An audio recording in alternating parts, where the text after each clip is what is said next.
They laughed at me. I want you to remember that sound, because that sound is the beginning of your story, not the end of it. It's not the loud, crowd laughter you see in the movies. It's worse. It's the soft, muffled chuckle behind a hand. It's the slow shake of a head with a smirk. It's the silent, raised eyebrow across a dinner table that says, "Oh, you poor, knave thing." It's the sound of your dream being measured on their tiny scale and found hilarious. And what did I do? I did what you do. I started talking faster. My words tripped over each other. I became a salesman for a vision I hadn't even built yet, begging for an investment of belief from a boardroom of skeptics. I gave them my blueprint, my heart's blueprint, and watched them use it as a napkin to wipe the doubt from their mouths. Every explanation was a leak in my own ship. I was so busy bailing out their disapproval with a teaspoon that I didn't realize I was the one sinking.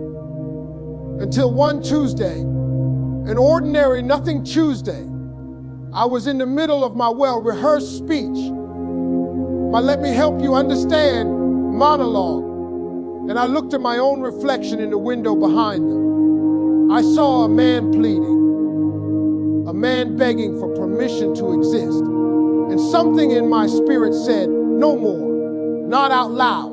It was quieter than that. It was a deep tectonic shift inside, a silence so profound it had a sound all its own. It was the sound of a door closing, the door between my soul and their opinion. I closed my mouth, my lips literally pressed together, and I have never, ever felt more powerful in my entire life. In that silence, I made a promise, a covenant with myself. I am done explaining. My life will no longer be a question that needs their answer. It will become a statement that demands their respect. And that, right there, that is the moment my real life began.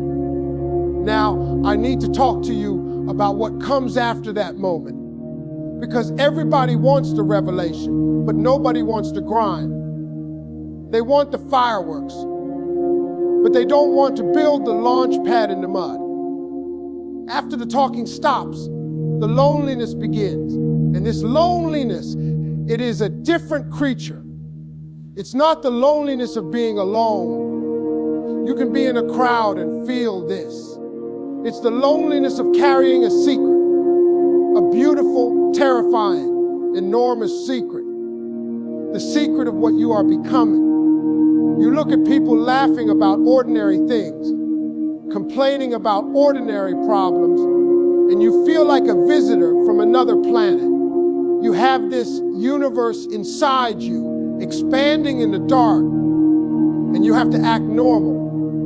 You have to pay your bills and take out the trash while galaxies are colliding in your mind.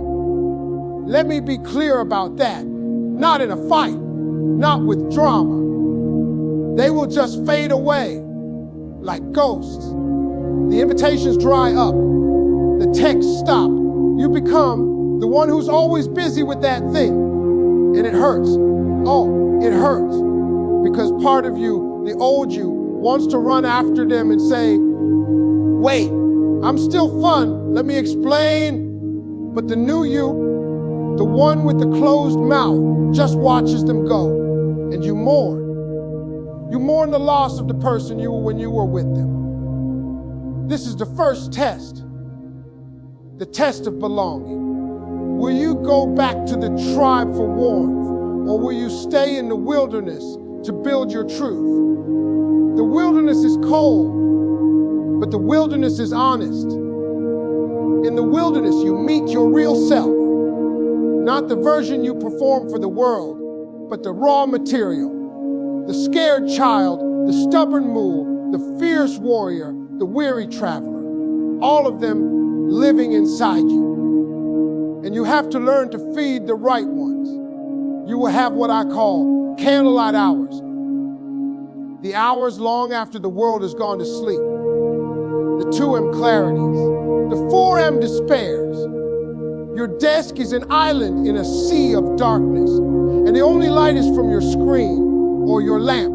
In those hours, you will have conversations with God, with the universe, with your ancestors, or just with the stubborn hope that refuses to die. You will cry tears of frustration onto your keyboard. You will have moments of breakthrough, so bright they feel like sunrise in your chest. Those candlelight hours are where your character is forged, not in the spotlight, but in the faint, flickering light of your own dedication. And then comes the money problem. Let's not skip this. The dream has a cost, and your savings account looks at your dream and laughs the same laugh everyone else did. You will face the noodle budget. You will look at the price of a cup of coffee and calculate how many hours of hosting your website that could pay for. You will wear shoes with worn out soles because the new sole's money went into a new software plugin. You will feel poor, but you are not poor. You are investing. You are redirecting currency. You are taking paper money and converting it into spiritual capital, into skill, into leverage.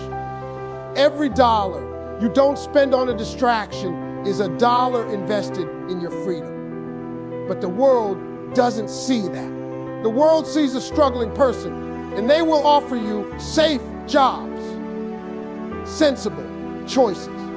They will dangle a salary in front of you like a life preserver when you are learning to breathe underwater. Taking it feels like saving your life, but it's actually interrupting your rebirth. This is the test of faith, gritty faith, the faith of a seed in the winter ground. It is dead by all appearances, frozen, buried, forgotten. But underneath, it is doing a silent, miraculous work. It is cracking its own shell. It is sending out a tiny, fragile root downward against the resistance of the hard soil, because it trusts the promise of spring it has never seen. You are that seed. Your work in the dark, your learning, your practice, your failures. These are your roots. You are not doing nothing. You are anchoring yourself so deeply that when you finally break the surface, no storm can ever rip you out. You must become a friend of the process, the boring, unsexy daily process. Fall in love with the repetition, the 100th attempt, the 1,000th hour, because mastery doesn't live in the inspired moment. It lives in the stubborn repetition of the mundane. It lives in doing the thing you don't want to do when you don't want to do it because you said you would. Discipline is the highest form of self-love. It is you telling your future self, I have not forgotten you. I am building a world for you, one brick at a time, even though my hands are bloody and my back is sore. And let's talk about the mind, the battlefield. Your mind will become a prison if you let it. It will replay the laughter like a greatest hits album. It will craft elaborate scenarios of future failure. It will compare your chapter 1 to someone else's chapter 20. Comparison is a thief. It steals your joy, your pace, and your unique voice. You have to become the warden of your own mind. You have to guard the gates. When the thoughts of doubt and fear march up, you must look them in the eye and say, not today. You do not get a vote. You must feed your mind with proof, not other people's proof, your own. Keep a journal of tiny wins. The call you made, the page you wrote, the skill you learned. On the days you feel like a fraud, read that journal. It is the evidence of your evolution. You must also understand the anatomy of a setback. A setback is not a stop sign. It is a detour sign. It is the universe saying, the bridge on that road is out. Try this other path. It's tougher, but it will make you stronger. Failure is not the opposite of success. It is a part of success. It is data. It is feedback. It is the chisel that chips away everything that isn't the masterpiece. When you fall, and you will fall. The most important thing is not how you fall. It's the second after you hit the ground. That silent, dusty second where the pain is fresh and the option to stay down is so tempting. In that second, you must make a decision. Will this be where my story ends, or will this be the turn in the plot that everyone remembers? Get up with a groan. Brush off the dust. Assess the damage. Learn the lesson and take the next limping step forward. A warrior is not defined by never being knocked down. A warrior is defined by what he does in the seconds after the hit. Now, I want to speak to a specific pain. The family pain. When your own blood doesn't believe in you. That is a unique fire. It burns with a different fuel. Their worry feels like betrayal. Their practical advice feels like they're building a cage around you with love as the bars. You must understand, their doubt is not about you. It is about them. It is about their own fears, their own scars, their own stories of dreams they let die. When they see you dare, it forces them to look at the grave of their own might have been. And that is painful for them. So they try to save you from the pain they imagine you will feel, the pain they still carry. You cannot hate them for this. You must love them from a distance. You must, in your heart, absolve them of the responsibility to believe in your dream. That is not their job. That is your job. Carry their love, but leave their limits at the door. You can still be kind. You can still be present. But you must build an invisible, unbreakable wall around your sacred space, your vision, and you must not let their worries in. This is one of the hardest parts of the journey, loving people without needing their approval. You are not being selfish. You are being responsible. You are tending to the one gift the universe gave specifically to you. To neglect it to make someone else comfortable is the real sin. There will be a season where nothing happens. Absolutely nothing. You will work and there will be no echo. You will send your voice out into the canyon and hear only silence in return. This is the season of patience. Patience is not passive waiting. Patience is active endurance. It is the strength to maintain your faith, your effort, and your standards even when there is no external reward. It is knowing that the harvest comes in its own time and your job is to keep tending the field. During this time, you must find your joy in the work itself, in the feel of the clay in your hands, in the rhythm of the code, in the flow of words on a page. You must become so engrossed in the act of creation that the need for a result fades into the background. The process becomes the prize. This is where you discover if you love the dream or just the idea of the dream. Many people fall in love with the photo of the mountain peak. Very few fall in love with the climb, with the blisters, the thin air, the terrifying cliffs. You must fall in love with the climb. And through all of this, the loneliness, the doubt, the financial pressure, the family tension, the silent seasons, you are changing. You are shedding skins. The fragile skin that needed to be liked, the noisy skin that needed to be heard, the insecure skin that needed constant validation. What is emerging is something tougher, quieter, and more powerful. A person of substance, a person who knows their own worth because they have calculated it in sweat and tears, not in likes and comments. A person whose word to themselves is law. You stop needing a cheerleader because you have become your own general. You stop needing a map because you have learned to navigate by the stars of your own intuition. You stop needing a light because you have learned to generate your own. And then it happens, not with a bang, but with a whisper. People will start to turn their heads.